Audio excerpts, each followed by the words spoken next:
नमस्कार, मैं हूं आपका दोस्त विजय विद्रोही। आप मुझसे जुड़ चुके हैं, इसके लिए आप सबका तहे दिल से शुक्रिया। अगले 8-10 मिनट आपसे जुड़े रहने की कोशिश करूंगा। बात निकलेगी तो दूर तलक जाएगी। जंतर मंतर से जो बात निकली वो देश भर में चली गई है। जंतर मंतर पर जो लाठियां चली उसकी गूंज देश के अन्य शहरों में भी सुनाई दे रही है। जंतर मंतर पर जो आंसू गैस के गोले चले उसकी जो गैस होती है उसकी तिलमिलाहट पूरे देश भर के युवाओं को अपनी आंखों में महसूस हो रही है, भले ही वो दिल्ली जंतर मंतर प्रदर्शन करने नहीं आ पाए हों। जंतर मंतर पर जिस बर्बरता से पुलिस पेश आई उसको लेकर रिएक्शन देश नहीं विदेशों में भी हो रहे हैं। राहुल गांधी कह रहे हैं प्रधानमंत्री की चुप्पी हैरान करने वाली है, खामोशी परेशान करने वाली है, खेद तक व्यक्त नहीं किया है, माफी मांगना तो दूर, कोई मन की बात नहीं आई, कोई राष्ट्र के नाम संबोधन नहीं हुआ, कोई युवाओं के नाम पर संबोधन नहीं हुआ और ये सब कुछ अभारतीय है, यानी भारत में ऐसा होता नहीं रहा है। तो ये खामोशी कब टूटेगी? ये खामोशी क्या धर्मेंद्र प्रधान के इस्तीफे की घोषणा के साथ टूटेगी? ये खामोशी क्या एक उच्च स्तरीय कमेटी बनाकर टूटेगी जिसमें भारत की शिक्षा व्यवस्था, पेपर लीक के मामलों पर गहनता से पड़ताल होगी और उसमें विपक्षी पार्टियों के नेताओं के साथ साथ कॉकरोच जनता पार्टी के युवा प्रतिनिधियों को भी शामिल किया जाएगा? पता नहीं। फिलहाल तो ये जो जंतर मंतर से निकला हुआ आंदोलन है ये बेलगाम है, बिना पतवार की नाव है। बरसात में पहाड़ों से जैसे जो झरने गिरते हैं वैसे झरनों की तरह है। कुछ दिनों बाद ये झरने की रफ्तार कम हो जाएगी या इस पानी को नीचे जो झरने गिरते हैं वहां झील का रूप ले लिया बन जाता है। उस झील से नहरें निकाल कर देश के अलग अलग भागों तक पहुंचेगी। बड़ा सवाल उठता है। स्वाभाविक है ये काम अब सोनम वांगचुक अकेले नहीं कर सकते, अभिजीत दीमके तो बिल्कुल भी नहीं अकेले कर सकते। देश भर में अगर इस आंदोलन का विस्तार करना है, फैलाव करना है, उसके कैचमेंट एरिया को बढ़ाना है तो ये काम पॉलिटिकल पार्टी या कई पॉलिटिकल पार्टियां मिलकर ही कर सकती हैं।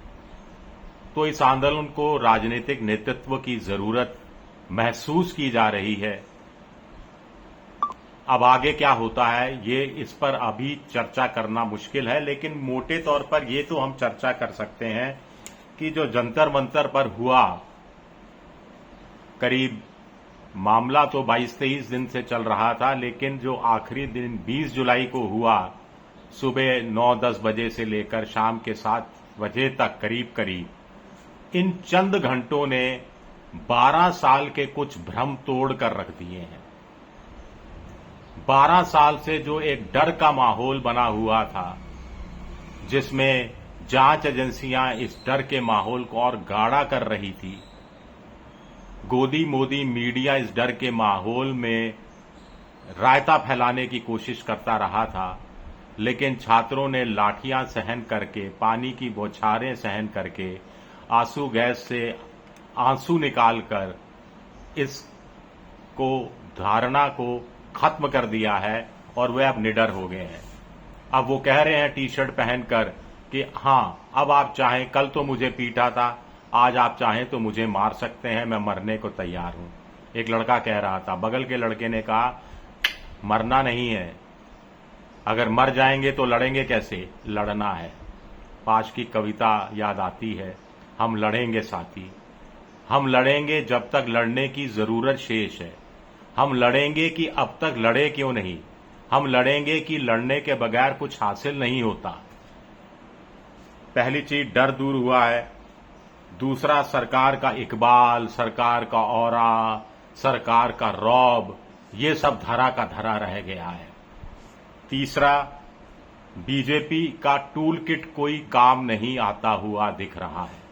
आमतौर पर किसान आंदोलन हो या उससे पहले के कुछ आंदोलन हो, महिला पहलवानों का आंदोलन हो, आंदोलन क्या था, धरना प्रदर्शन था, छोटे स्तर पर था, लेकिन या फिर कुछ लोग बुद्धिजीवी जो खत लिख देते थे या अवार्ड वापसी वाला सिलसिला चला था, तो बीजेपी का टूल किट एक सक्रिय हो जाता था। ये लोग देशद्रोही हैं, ये लोग पाकिस्तान से मिले हुए हैं, ये लोग सोरेस से पैसा खा रहे हैं, इन लोगों का एफसीआरए अकाउंट चेक करना चाहिए, ये लोग अर्बन नक्सली हैं, ये लोग खालिस्तानी हैं, ये लोग आतंकवादी सोच के हैं, भला भला भला भला भला।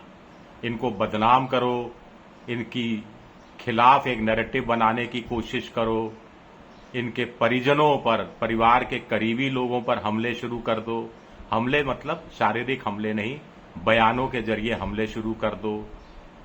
कोई पुराने गड़े मुर्दे उखाड़ कर ले आओ, लेकिन ये तो बच्चे हैं, 18 साल, 19 साल, 20 साल, 22 साल के बच्चे जो लाठी खा रहे थे, जिसमें बीजेपी के जो कार्यकर्ता हैं उनके बच्चे भी शामिल थे या सहानुभूति रखने वाले बच्चे भी शामिल थे।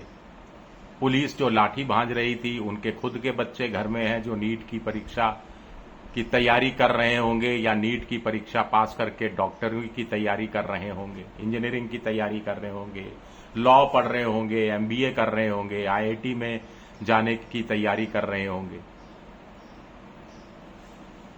तो टूल किट किसी तरह से काम नहीं आया है। तीसरी चीज यही हुई है। चौथी चीज ये है कि 23 दिन लगे, लेकिन 23वें दिन आखिर सरकार को बातचीत करनी ही पड़ी। जेपी नड्डा को कॉकरोच जनता पार्टी के 2 प्रवक्ताओं को बुलाना ही पड़ा, उनके साथ बातचीत करनी पड़ी, उनका मांग पत्र लेना पड़ा, तस्वीर साझा करनी पड़ी। और मांग पत्र में 3 मांगे हैं, जिसमें मोटी मांग है कि शिक्षा मंत्री धर्मेंद्र प्रधान का इस्तीफा होना चाहिए। जो 22 बच्चों की मौत हुई, जो खुदकुशी की, ऐसा मोटे तौर पर कहा जा रहा है कथित रूप से, उनके परिजनों को 1-1 करोड़ का मुआवजा दिया जाना चाहिए। जवाबदेही, जिम्मेदारी तय होनी चाहिए।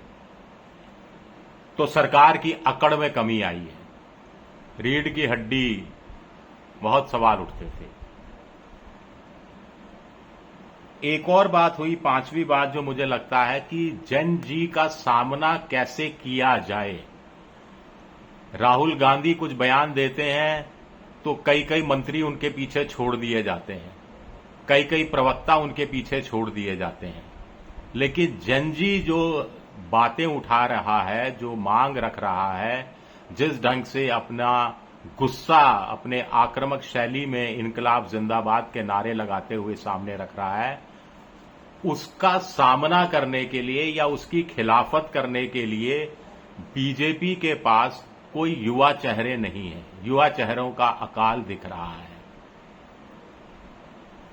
तो वो डिफेंड करने की स्थिति में नहीं है। अभी बहुत समय बाद पहली बार देखा गया कोई ऐसा आंदोलन जिसके जवाब बीजेपी से या मोदी सरकार से देते हुए नहीं बन रहा है। वो खुलकर विरोध करने की स्थिति में भी नहीं है, क्योंकि 14-15 साल से लेकर 28-29 साल के जो युवाओं की आबादी है, वो देश में जनजी जिसे कहते हैं, वो 38 से लेकर 40 करोड़ बताई जाती है। 2029 का जब अगला लोकसभा चुनाव आएगा, इनकी तादाद कुछ लोगों के अनुसार 43 या 44 करोड़ के आसपास पहुंच चुकी होगी।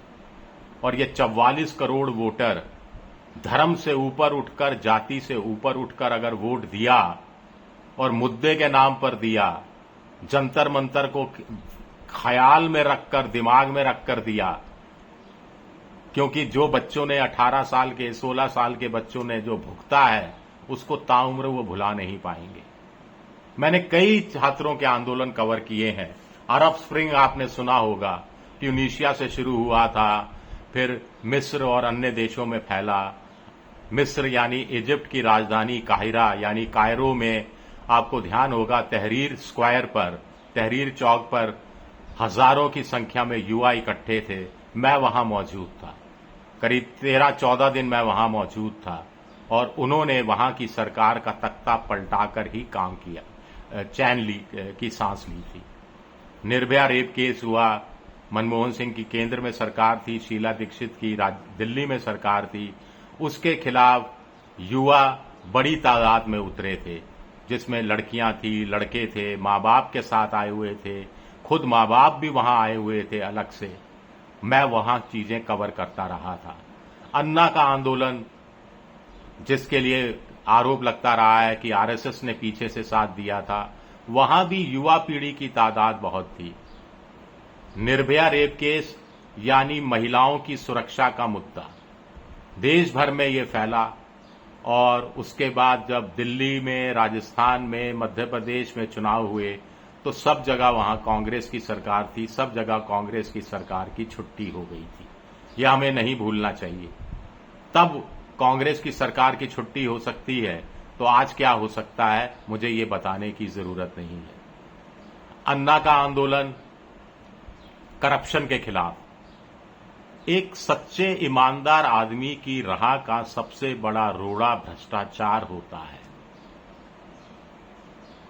वो ईमानदार होता है, पैसे दे नहीं सकता, रिश्वत दे नहीं सकता, सिफारिश करवा नहीं सकता, तो तमाम अच्छाइयों के बावजूद वो पीछे रह जाता है, पिछड़ जाता है, और कोई दूसरा पैसे के दम पर, प्रभाव के दम पर, अपने चाचा ताऊ की पोस्ट के दम पर आगे निकल जाता है। तो वो लड़का क्या करेगा, वो लड़की क्या करेगी? नीट की परीक्षा, दर्जनों एग्जाम्स, पेपर लीक, फिर दोबारा परीक्षा होगी नहीं होगी, होगी तो कब होगी, रिजल्ट आएगा कब आएगा, जब तक रिजल्ट आएगा या अगली बार परीक्षा होगी तो ओवरेज हो चुके होंगे, तो बच्चा कहां जाएगा? अपने देवताओं के पास ही तो जाएगा, और आप दरवाजे बंद कर दोगे। कुछ लोग कह रहे हैं कि क्या घुसने दिया जाता लड़कों को, भारी भीड़ को संसद के अंदर? ना ना ना ना, बिल्कुल नहीं घुसने दिया जाता। उस ढंग से घुसते भी नहीं। कोई मिलने चला आता, कोई कह देता कि आपके 10 लोग आ जाएं, हम बात करेंगे। इतनी बड़ी संसद का नया भवन बनाया है, कुछ एक कमरे तो ऐसे होंगे जो खाली पड़े होंगे जहां पर बैठकर बातचीत की जा सकती थी। खैर, तेल देखो, तेल की धार देखो। शुक्रिया मेरे वीडियो को पसंद करने के लिए। मुझे लगा आपको पसंद आएगा।